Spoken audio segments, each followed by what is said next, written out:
देखिए, आप लोगों को पता है कि काफी समय से आपकी एक मांग चल रही थी, जो बीपीएससी के टीआरई के जो आपके फॉर्म निकलते हैं टीचिंग एग्जाम के, उसमें जब आपका टीआरई फर्स्ट और सेकंड की जब आपका रिजल्ट आया था, ठीक है, उस टाइम पर मल्टीपल रिजल्ट दे दिए गए थे, एक कैंडिडेट को मल्टीपल रिजल्ट दे दिए थे।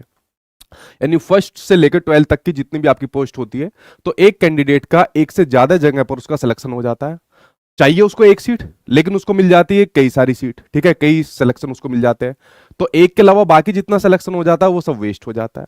वो कम से कम दूसरे बच्चों को दिया जाए, ठीक है, वो कम से कम दूसरे बच्चों को, जो भी अपना योग्य बच्चा है उसको या यहाँ पर वो दिया जाए, ठीक है, वो सीट वेस्ट हो जाती है। तो वो सीट वेस्ट ना हो, वो बाकी दूसरे बच्चों को यहाँ पर मिले, उसी के लिए काफी समय से एक मांग चल रही थी कि वन कैंडिडेट वन रिजल्ट, कि जिस भी बच्चे का रिजल्ट आता है तो उस एक कैंडिडेट को एक रिजल्ट यहां पर दिया जाना चाहिए, मल्टीपल रिजल्ट नहीं दिया जाना चाहिए। उनकी जगह दूसरे बच्चों को यह हक यहां पर मिलना चाहिए। मेरे पास जब ये इन्फॉर्मेशन आई थी तो मैंने कल ही इसको अपने टेलीग्राम चैनल पर डाल दिया था, और मैंने ट्विटर पर ये कहा था टेलीग्राम चैनल पर डालते हुए कि भाई मैं इसको ट्वीट भी करा रहा हूं, एक ट्विटर पर भी इस ट्रेंड को चलाइए। आप लोग आज बीपीएससी जा रहे हो, ठीक है, बीपीएससी आज आप लोग जा रहे हो, ठीक, 11:30 बजे के आसपास, अभी 11:30 बज रहे हैं, आई थिंक आप लोग वहां पर पहुंच गए हो। प्लीज आप लोगों से मेरी रिक्वेस्ट है, जो भी आप लोग बीपीएससी के सामने जा रहे हो, वहां पर अपनी मांगों को रख रहे हो, बिल्कुल शांतिपूर्वक तरीके से रखना। कुछ भी अगर आपने अहिंसा दिखाई, प्रशासन आपके खिलाफ हो जाएगा, कोई टीचर भी आपके साथ नहीं आएगा। अपनी ईमानदारी से तरीके से अपनी बातों को यहाँ पर अपने आयोग के सामने रखना, ठीक है। और मुझे ऐसा उम्मीद है अगर आपने सही संख्या के साथ इस बात को अपनी जेन्युइन तरीके से पूछा है, तो इस पर उनको कुछ ना कुछ डिसीजन यहाँ पर लेना भी पड़ेगा।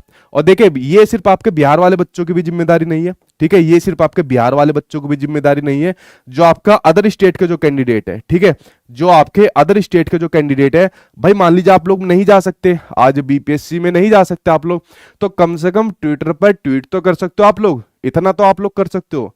क्योंकि अगर वैकेंसी बिहार के अंदर निकल रही है और बिहार आपको अन्य राज्यों को भी मौका दे रहा है, तो कम से कम आप ट्वीट कर सकते हो अपने घर से बैठकर। या बिहार के अंदर भी जो बच्चे बीपीएससी नहीं जा पा रहे हैं, तो कम से कम आप भी ट्वीट कर सकते हो।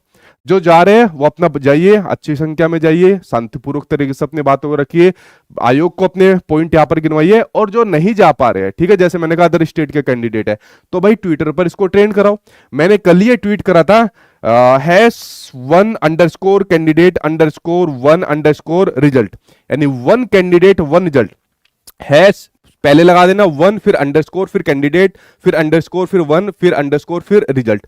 इसको यार ट्विटर पर ट्रेंड कराइए, क्योंकि भाई ये आपका हक है। कोई ऐसा नहीं है कि कोई गलत तरीके से कोई चीज यहां पर मांगी जा रही है, एक प्रक्रिया चल रही है। अगर उसमें लग रहा है कि सुधार, उसमें संशोधन की, सुधार की जरूरत है, तो क्यों नहीं हो सकता है, ठीक है।